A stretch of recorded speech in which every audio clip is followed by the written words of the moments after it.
أعوذ بالله السميع العليم من الشيطان الرجيم بسم الله الرحمن الرحيم الحمد لله رب العالمين ثم الصلاة والسلام على رسول الله صلى الله عليه وسلم أما بعد السلام عليكم ورحمة الله وبركاته أخيارتا هودا نقد داوانيسا يوتيوبكا وأنيقو مع عبد السلام برامج بدن aad nooga barateen meelo kala duwan aad igu aragteen haddana meel kale aad igu arki doontaan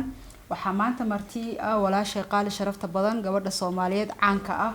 Fartuun Cabdiqaadir Xasan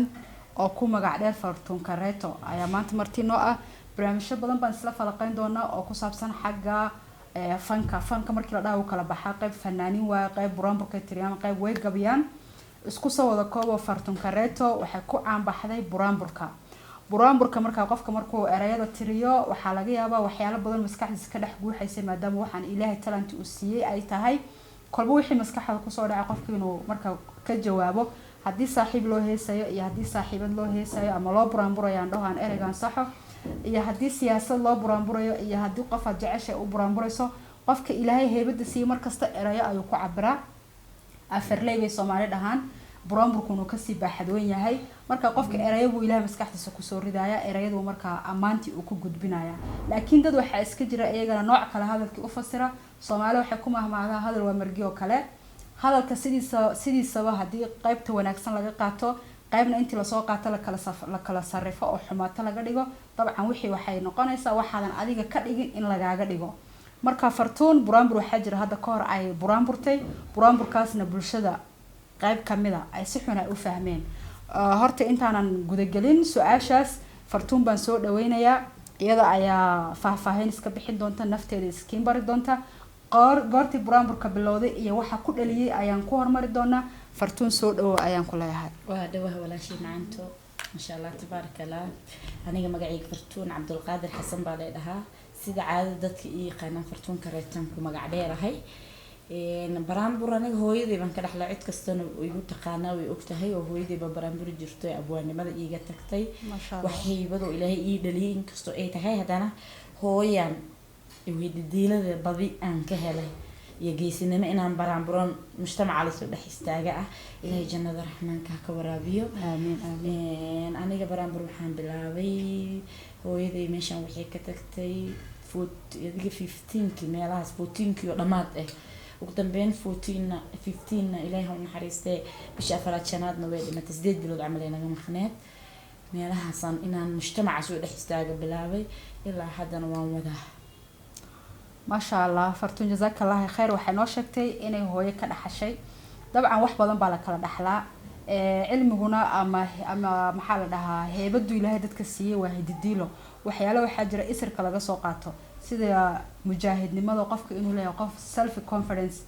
qof hadaad ba aragtid bani aadan hortaagan oo laba eray sheegaya koow wuxuu qabaa self confidence laba wuxuu Ilaahay ku manaysto banaanka soo dhigaa qof kala duu dhaw waan qaadanay xitaa ma qaadan kartid because waa heebad Ilaahay siiyay waxaan leeyahay ma sha Allah Ilaahay ku ziyaadiyo Ilaahay ku barakeeyo hooyana Ilaahay u naxariisto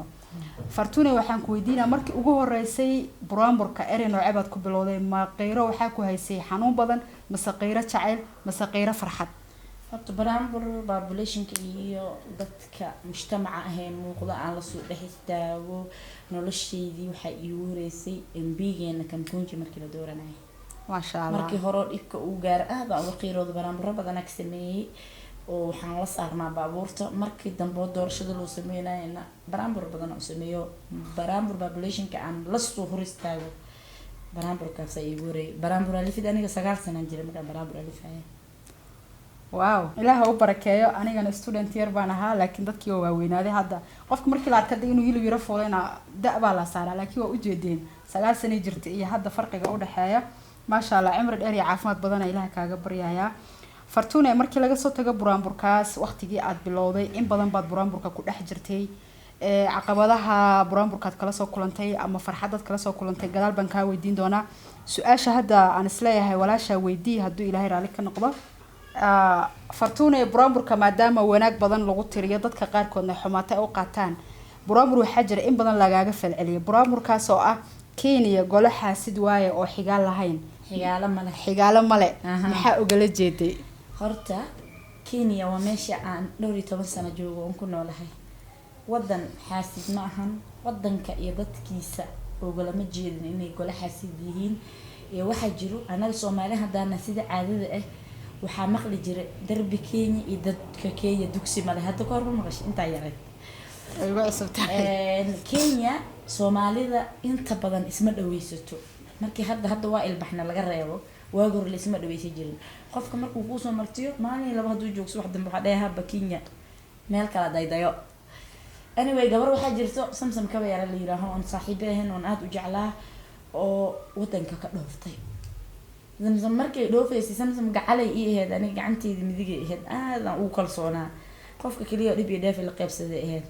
marka maadaama dadka wadanka joogana aan saas waagaas isugu sii fiicneen baa waxaan dhahay Kenya golaha sidoo oo xigaala ma leh dadka qofkii ku xigaa dadkaaga Soomaaliyeed qofkii ku xigaana way saxariifinaa it means maanta hadaad baahan tahay ama aad dhiban tahay qofka ehelka ku xiga maanta haduu ku arko bari ku arko adoo dhiban maalin dambe aragtidaada ka dhuumanaya aniga barnaamijka halkaas ula jeeday wadankaani aan ku noolaay oo ilmaha aan ku dhalo intaan aan ku dhaxlay kaadi dadkiisa ulamaan jeedin fadadkii waa la sarifay barnaamijkii Kenya golaha sidoo xigaal ma leh dadka marka qaar aan isku fiicanahay oo wadanka u dhashay waxay weydiinayaan way asaas u dhaxday maxaa laga hadlayay wax ka jirana male barnaamijka saasaan ula jeeday waxaan rabaa dadweynaha jooga wadanka inay iga qancaan insha Allah barnaamijkaas waa sidaas baan ula jeeday ee sida loo fasiray ma ahayn ما شاء الله طبعا Soomaalidu horeyba u mahmaado waa idin sheegay hadal waa margi oo kale kolba in ciilooqa loo ciyu galaya fartuun waxa ula jeeday oo inoo faahfaahisay haddaan wax yar ku sii daro Kenya golaxaasid maaha dabcan sababtoo Soomaalida ku soo qaxday Kenya waa xerada kaliya ee laga ganacsaday guriyo laga dhistay ilmi iskuulad laga geeyay Soomaalida soo dhaweysay xasilisay khaladaad yar waa dhici kara oo meel kasta dhib waa ka jira adduunyada meel kasta loo qaxay dhib waa laga kulmay taas it does not mean ina yani khaladaadka yar ina wax laga sheegay laakiin Kenya markii la dhaho waa meesha kaliya ee la dhihi karo maanta hantidii Soomaaliyeed 90% laf dhabartii Kenya ayay taala xaasidnimo hadii jirtana de intan oo dhan lagu ma nagaadeen oo intan oo dhan lagu ma nimcoobeen marka ereyga fartuun ka waday way noo fasirtay sidoo Ilaahay ku log yahayna way sheegtay laakiin fartuun ay hadal faahfaahin yar ku sii darto markaas abaayo zamzam masaaxiibada baad ahaydeen wasax waad ii sheegtay maad isla deganaydeen ereyga kugu dhali ina saas dhahdo muxuu ahaa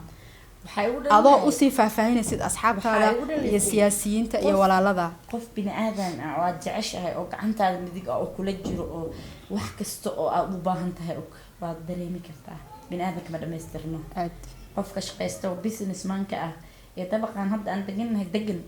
ma dhameystirno waa sax qofka account-giisa how many billion ay ku jirto you know ma dhameystirna aad simbil waad u baahan tahay qof walaalka ah garab ku siiyo ama naftaada aad warkaaga qabo qof walaashiya oo aan jeclahay oo garabkayga oo macnaha qof maanta booskeedii gabar soo galeysay jirin ee ahayd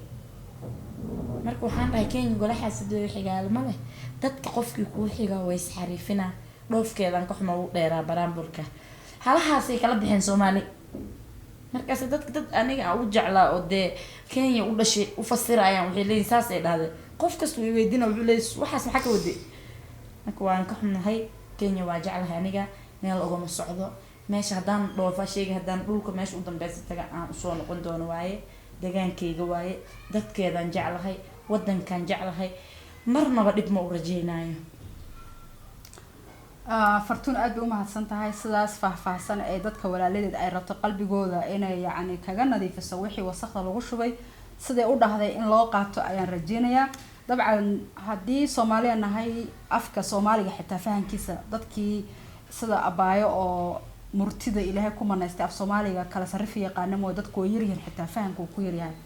marka walaalada Soomaaliyeed Kenya degan ama Kenya Soomaaliga haddii si xun u fasireen hadalkii kana dad kale wanaaga jecel baa u fasiri doona waxaan rajeynaynaa inay saas kaga caafimaadaan hadalkaas sida xun loogu fasiray qaybtiisa wanaagsan ay abaayo ugu soo celisay inay saas u fahmaan dabcan wax yar hadaan ku darano qofka bini aadanka kolba wixii maskaxdiisa ku soo dhaca ayuu ka hadlaa laakiin Soomaaliya hadaan nahay xaasidnimo iyo in la isku bikareeyo iyo in qofkii laga daba shaqeeyo ayaa nagu soo badatay taasna meel lagu ma gaarayo halba idin xasuusini oo jecelahay xitaa barnaamij weyn inaan idin ka sameeyo 4 bilood maalintii caloosha hooyada lagu jira ayaa wax lagu qoray fartuun inay buraanburka bilowdo 4 bilood iyadoo caloosha hooyada ku jirta loo qoray dhaxal ahaan Ilaahay wuu u siiyay ilaahayna wixii soo bandhigto wuu asiibiyay ma sha Allah in la dhaho lagu dhiirigeliyo motivation la siiyo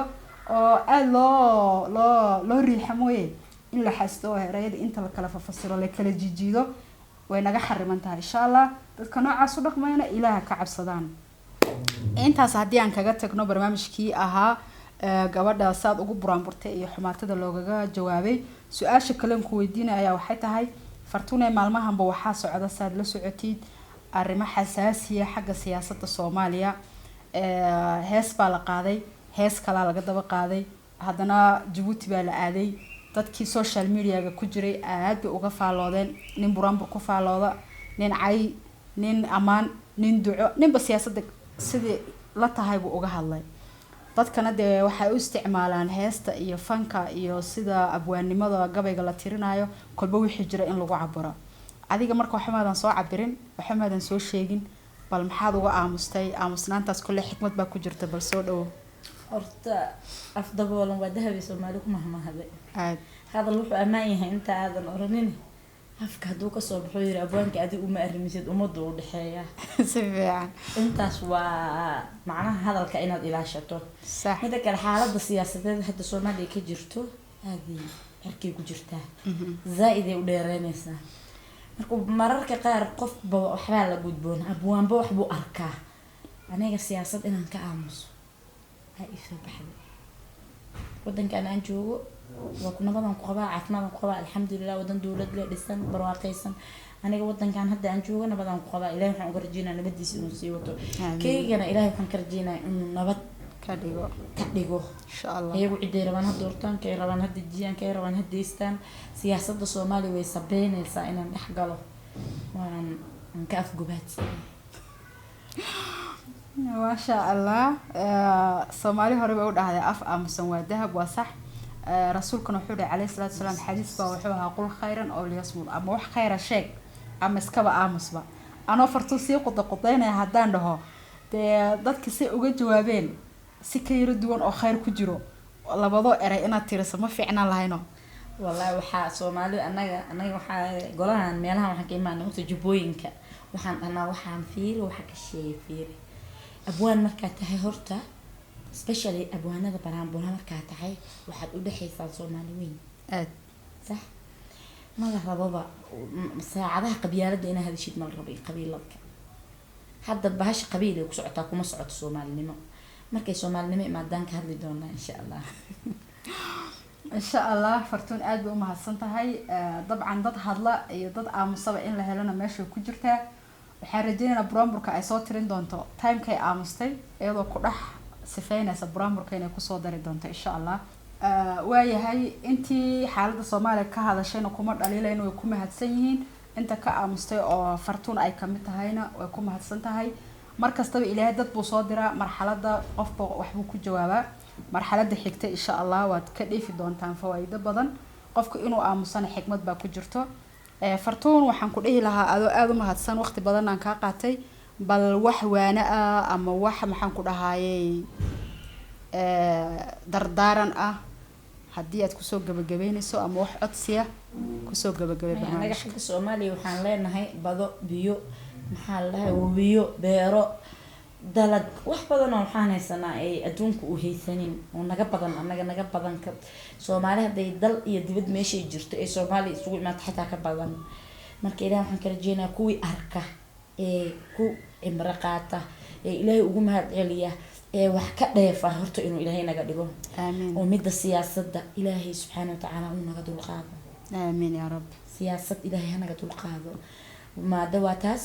maadada xigta waxaan leeyahay aamusnaantayda aan qalad loo arkin. sometimes wax inaad ka jawaabto